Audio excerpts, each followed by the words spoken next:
تم زندہ ہو، کیا خبر کہ تمہارے لوٹنے تک مجھے کوئی سانپ بچھو کاٹ کر ٹھنڈا کر دے۔ میں نے جلدی سے کہا اللہ نہ کرے میڈم ایسی باتیں منہ سے نہ نکالیں۔ کیوں؟ وہ میری گال پر اپنے ہونٹ رگڑتے ہوئے بولی، کیا مجھے موت نہیں آئے گی؟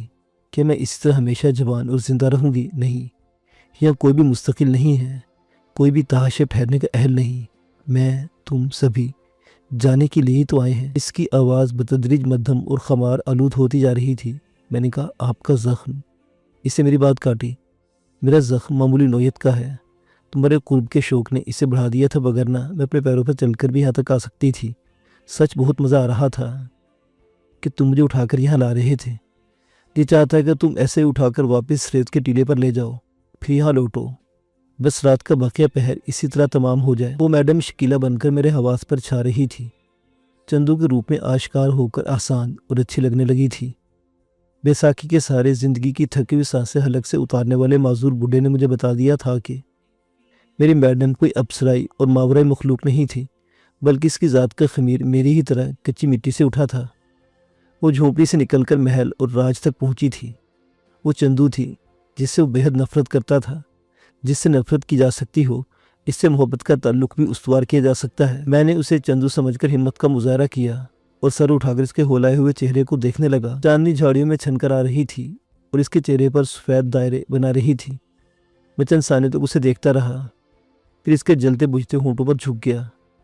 پہلے وہ آگ لگا کر لطف اندوز ہوتی تھی، سانسیں لیتے ہوئے کھلونے سے کھیلتی تھی اور آسودگی جذب کرتی تھی۔ کھلونے نے اس کے ساتھ کھیلنے کی جرات کرتے ہوئے آگ کا ننھا سا الاؤ دہکا دیا تو وہ دھک سے رہ گئی۔ ہاتھوں کی گرفت آنے واحد میں دم توڑ گئی اور میرے نیچے سے نکلنے کے لیے تڑپی، پھر میری طرف پش کر کے بیٹھی، لمبی لمبی سانسیں لیتے ہوئے بولی، ایک گن مجھے دے کر پھر ماچھی کے ڈیرے پر جاؤ۔ میں نے کہا آپ چل سکتی ہیں، بہتر ہے کہ میرے ساتھ چلیں، ورنہ میں آپ کی طرف سے پریشان رہوں گا۔ اس نے گھٹنوں پر سر رکھ دیا، نہیں، میرے سر میں درد ہو رہا ہے، تو میرا فکر نہ کرو، جو میں کہہ رہا ہوں اس پر عمل کرو، ہری اپ۔ صبح ہوتے ہی ہمارے مشکلات پیدا ہو جائیں گی، اور ہاں، میرا پسٹل وہیں کہیں گر گیا ہے، اسے بھی ڈھونڈنا۔ میں نے ایک گن اس کے پہلو سے گھاس پر رکھ دی اور دوسری گن سنبھال کر اٹھ کھڑا ہوا۔ اپنا خیال رکھیے گا، یہ کیڑے مکوڑے پریشان کر سکتے ہیں۔ اوکے۔ میں نے اس پر ایک اچڑتی ہوئی نگاہ ڈالی اور جھک کر جھاڑیوں کی اس گھنی جھنگی سے باہر آ گیا۔ میری دھڑکن میڈم کے غیر معمولی قرب کے باعث غیر معتدل تھی اور سردی کا احساس بھی کم ہو گیا تھا، مگر میں جانتا تھا کہ یہ کیفیت عارضی ہے۔ تھوڑی دیر میں مجھے پھر سردی لگنے لگی کہ شاید اسی خوف کے پیش نظر میری رفتار خاصی تیز تھی اور میں جلد از جلد پیرو ماچھی کے ڈیرے پر پہنچ جانا چاہتا تھا، جہاں کچھ دیر پہلے مراد بخش میڈم شکیلہ سے نبرد و آزما تھا۔ وہاں تھوڑی سی تلاش و بیسار پر مجھے میڈم کا پسٹل دکھائی دے گیا۔ میں نے اسے اٹھا کر پہلو والی جیب میں ڈال لیا اور جس راستے پر پولیس والوں کو جاتے دیکھا تھا اسی راستے پر چل پڑا۔ جنگل کے بیچ سے گزرتے ہوئے دونوں اطراف پر نگاہ رکھے ہوئے چل رہا تھا۔ بظاہر کوئی خطرہ نہیں تھا، مگر احتیاط لازم تھی۔ میں دشوار گزار راستے پر کانٹوں سے بچ کر چلتے ہوئے مراد کے بارے میں سوچ رہا تھا، جس نے ہمیں ایک مصیبت سے نکلتے ہی دھر لیا تھا اور نئے مسئلے سے دوچار کر دیا تھا۔ میں نے اس پر بے وجہ اعتماد کیا تھا، وگرنہ مجھے چاہیے تھا کہ میڈم کو ہیڈ لائٹس کی روشنی میں دیکھنے بھالنے کے بجائے گاڑی کی سیٹ پر لٹاتا اور سیلنگ بلب کی روشنی میں اس کے زخم کا جائزہ لیتا۔ میں عقل مندی سے کام لیتا تو بغیر کسی مشکل کے مراد بخش کو انٹا غفیل بھی کر سکتا تھا، اسے وہاں سے بھگا بھی سکتا تھا اور گولی مار کر ہمیشہ کے لیے چھٹکارا بھی حاصل کر سکتا تھا، مگر میں نے اسے زندہ سلامت رکھنے کے ساتھ ساتھ گاڑی میں بیٹھنے کا حکم دے کر اپنے پاؤں پر کلہاڑی دے ماری تھی، جس کی سزا مجھے ملنی بھی چاہیے تھی۔ یہ تو اچھا ہوا کہ اس نے جاتے ہوئے میڈم پر گاڑی نہیں چڑھا دی تھی، ورنہ وہ شدید زخمی ہو جاتی یا بری طرح کچلی جاتی۔ پولیس کے نامراد لوٹنے اور مراد بخش کی دی ہوئی معلومات کو مد نظر رکھتے ہوئے میں پوری یقین تھا کہ پیرو ماچھی کا ڈیرا اس وقت خالی ہوگا، وہاں مجھے کسی کی مدبھیڑ کا خطرہ نہیں تھا۔ 10 منٹ کی تھکا دینے والی مسافت کے بعد جب میں ڈیرے کے پہنچا تو میرے اس خیال کو تقویت ملی، 2 بڑے ناپختہ دیہاتی کمروں والے اس ڈیرے میں کسی ذی نفس کی موجودگی کا احساس نہیں ہو رہا تھا۔ کمروں کے سامنے خاصا بڑا تھڑا بنا ہوا تھا، 4 دیواری نہیں تھی، جبکہ ڈیرے کو چاروں طرف سے گھنے درختوں نے گھیر رکھا تھا۔ میں درختوں کی اوٹ لیٹا و محتاط انداز میں آگے بڑھ رہا تھا۔ پولیس والوں نے شاید ایمونیشن کا مہینے بھر کا کوٹا یہاں ڈیل دیا تھا، کیونکہ فضا میں ابھی تک بارود کی بو پھیلی ہوئی تھی۔ راستہ ایک ناہموار جگہ پر کمروں کے پچھواڑے میں جا کر ختم ہو گیا۔ چونکہ یہاں خونخوار کتوں کی موجودگی نظر انداز نہیں کی جا سکتی تھی، اس لیے وہ کچھ زیادہ ہی محتاط اور چوکس تھا۔ پچھواڑے سے نکل کر کمرے کے پہلو میں پہنچا۔ کم روشنی میں بھی خالی صحن نما تھڑا دکھائی دے رہا تھا۔ مجھے اپنے لینڈ کروزر کی یا موجودگی کی ذرا بھر توقع نہیں رہی تھی، مگر ڈیرے کی دوسری جانب آم کے قد آدم